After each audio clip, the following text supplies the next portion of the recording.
Hi everybody, it's me again.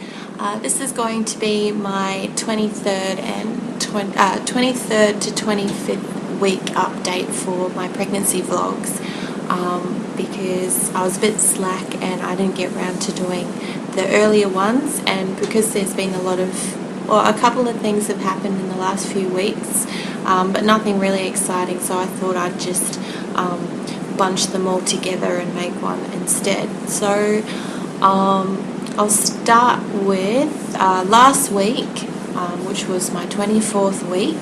I went to my obstetrician for the first time, because I've been seeing my just normal doctor up until now, and I went to my obstetrician and we discussed quite a lot of things in that appointment. First of all, we talked about my genetic disorder that I carry, which is hemophilia, because I wanted to do the midwife care program that's run at the hospital, and it's free, and instead of going to an obstetrician all the time, you're just looked after by midwives during your pregnancy, and it just seemed like something that was an option for us. But turns out that it's a very low risk program, and if you're high risk then you can't do it, and they were a bit worried about me being a carrier of hemophilia and my bleeding and all that sort of stuff, so they wanted to get an obstetrician's okay to do it.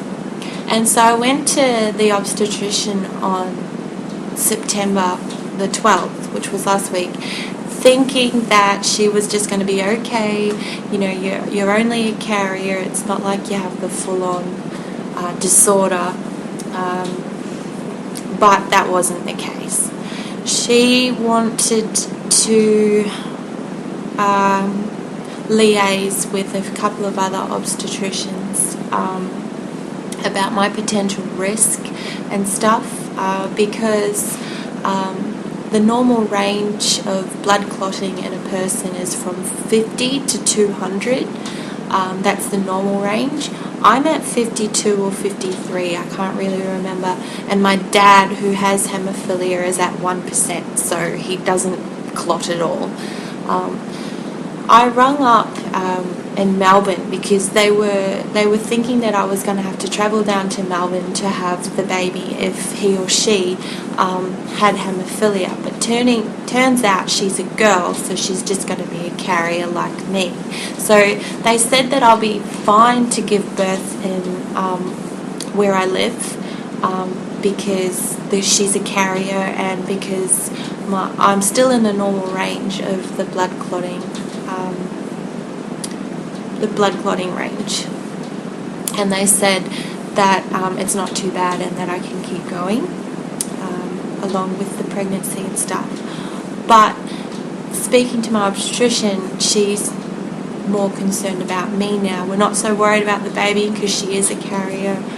She is a girl, so we don't know if she's a carrier yet or not, but they're worried about my actual bleeding tendency, just in case I hemorrhage, and if they got the resources and all that sort of stuff. And so I've been referred to another doctor called Dr. Breedy, and he is an obstetric GP, so he likes to specialise in medicine during pregnancy, so mainly focuses on the mother as opposed to the fetus and all that sort of stuff. So I've got to go to an appointment with him and discuss my blood clotting times and all that sort of stuff, and what's happened in the past and medical history and all that fun stuff, and then he's got to liaise with the head director obstetrician and all that sort of stuff, and it's annoying a bit, but I suppose everyone needs to be safe and know that they can handle me if anything should go wrong. So all in all, I need to figure out whether I'm high risk or low risk, which I will do at my appointment with this Dr. Breedy guy.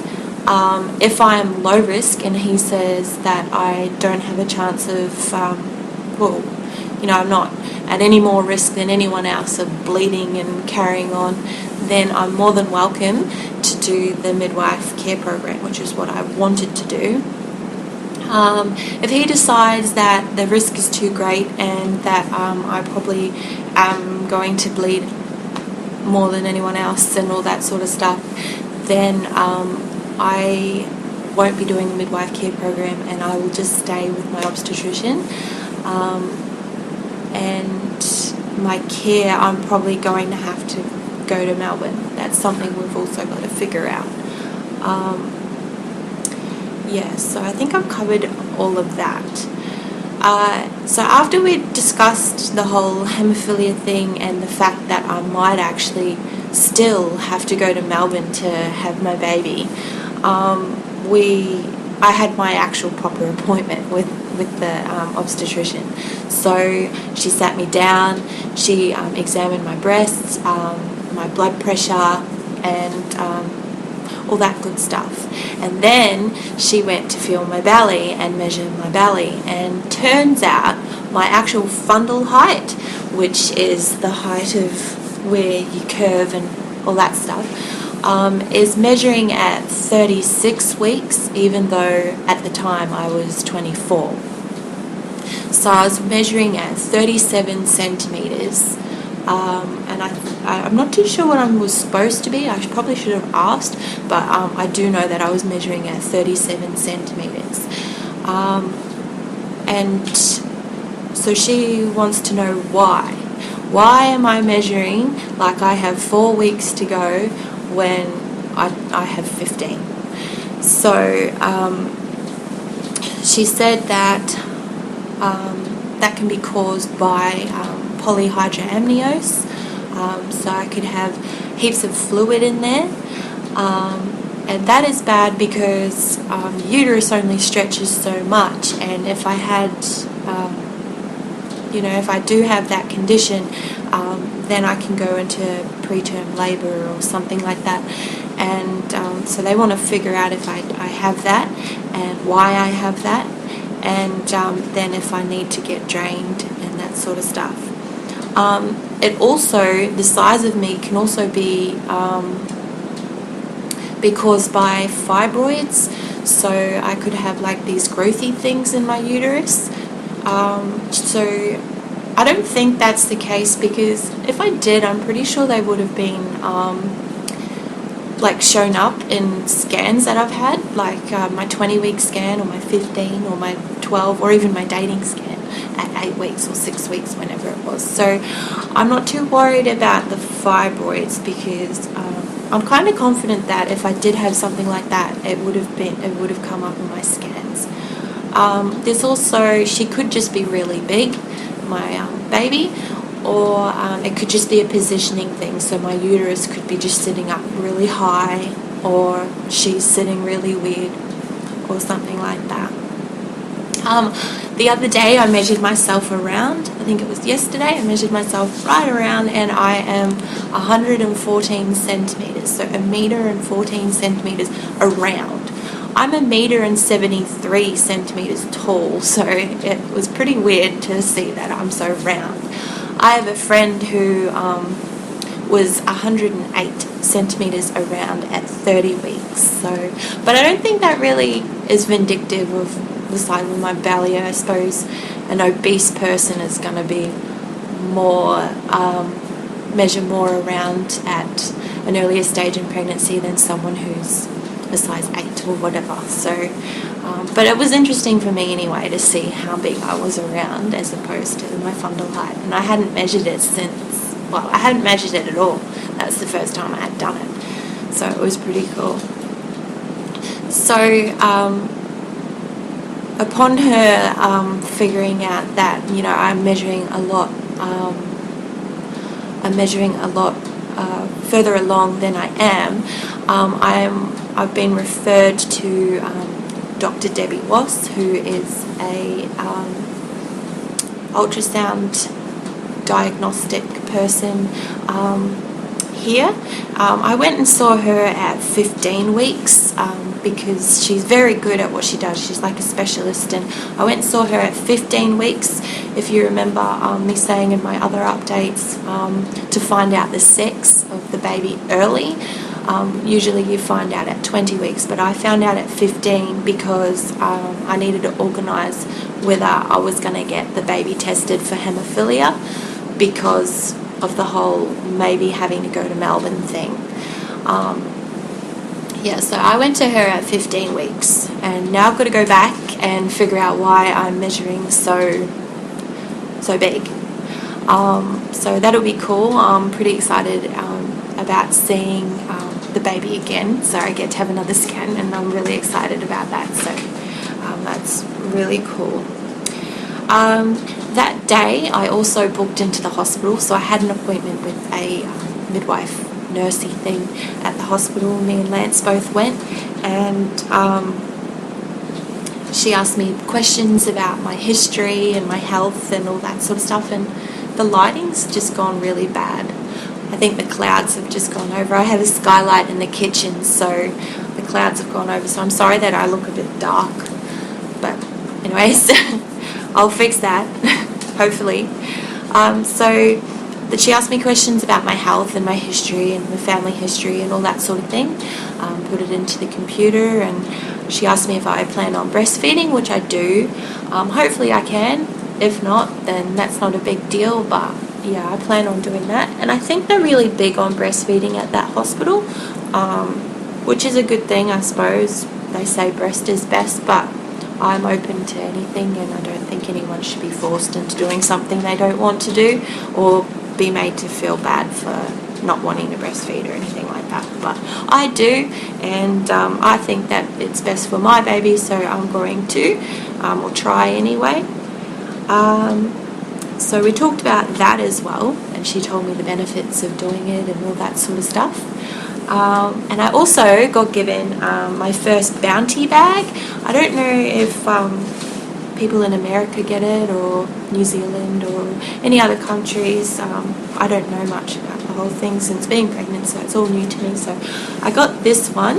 It's a bounty bag. It's the mother-to-be one, so that's given to you when you book into the hospital. And then I think there is a new mother bag, and then there's a new baby bag. So you get 3, I think, all up. The midwife gives you the next one, I think it is. So that was full of, I've got a few things here to show you. It was full of heaps of different things. The first one was the Bounty Bag Pregnancy Magazine. So it's got heaps of cool articles and talking about things to buy and all that sort of thing. And then there's the Shopping for Baby magazine.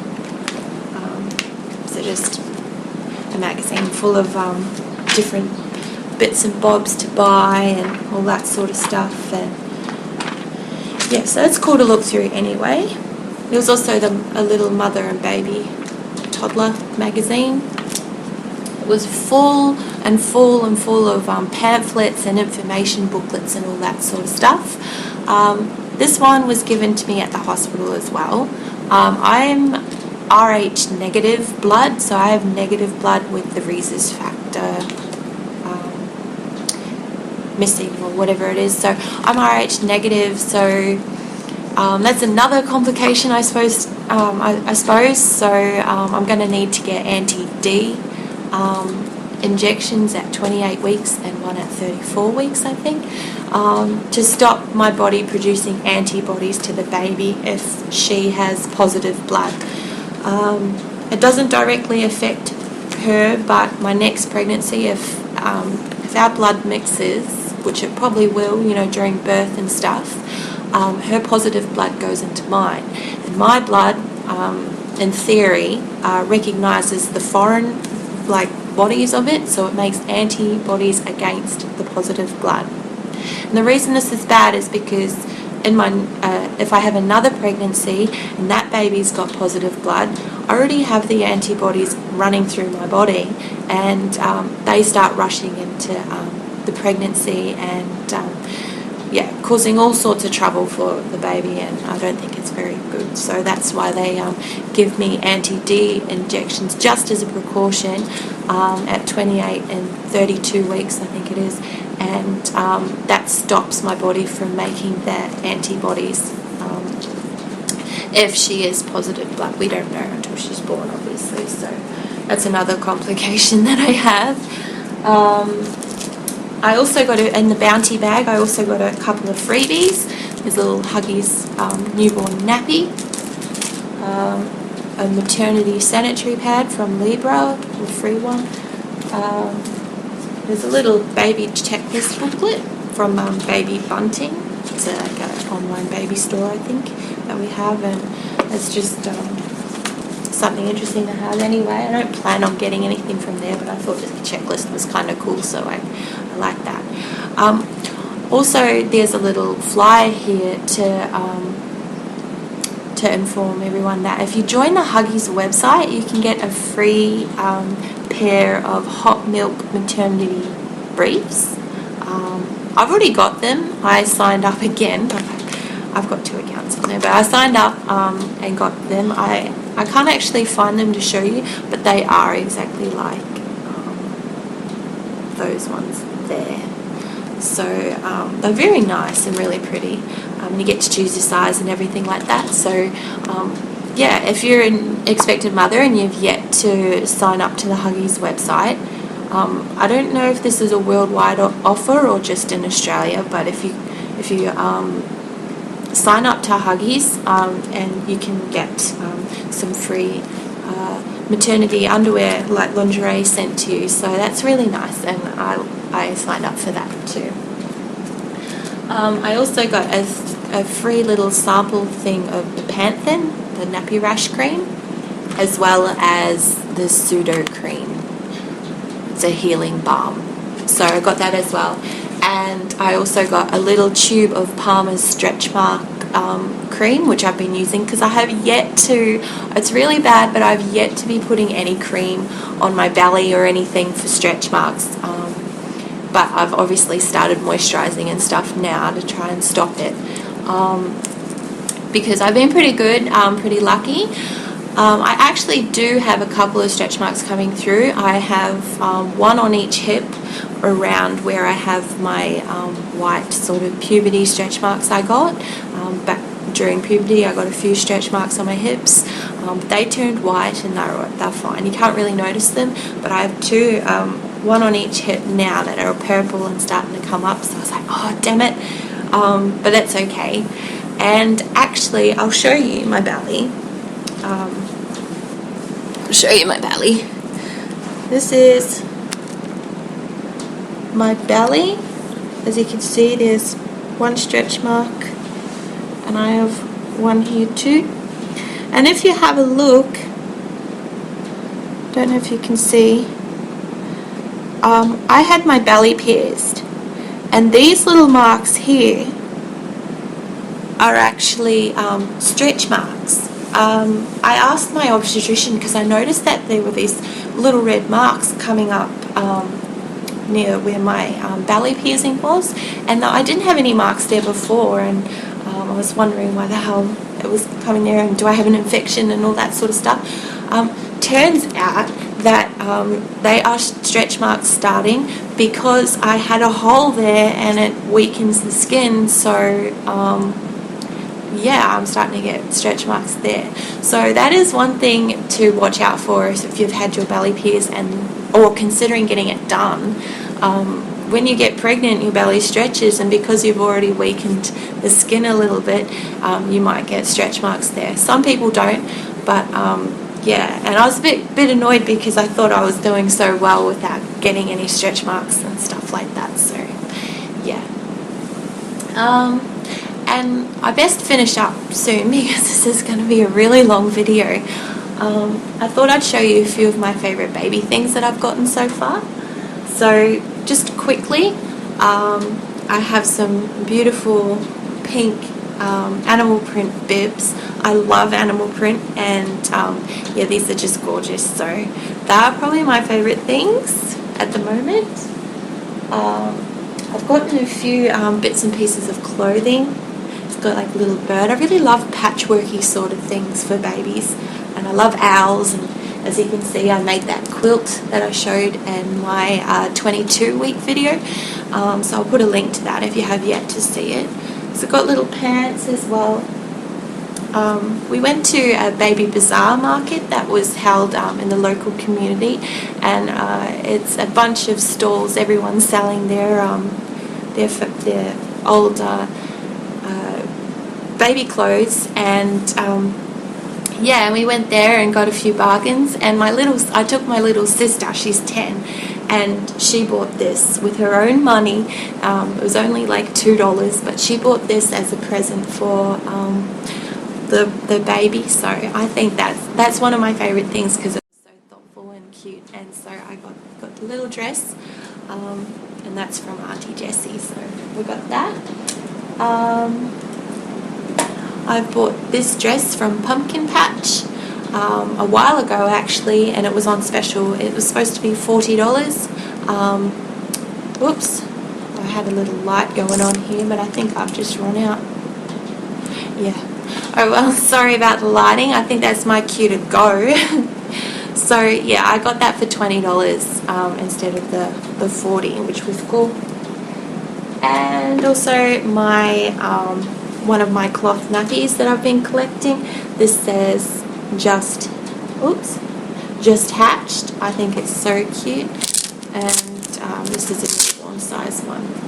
So the line is already attached, so any solids, just flip them out into the toilet, and then I can just wash this. So it's my first cloth nappy for my collection, and it's one of my favorites. So anyways, I'm sorry to rush it up, and I'm sorry it's been so long. I didn't mean for it to talk for 20 minutes, but yeah, so this is my 23-25 week update, and I'll promise that I'll keep on top of all of them. So thanks for watching anyway, and yeah, I'll see you next update.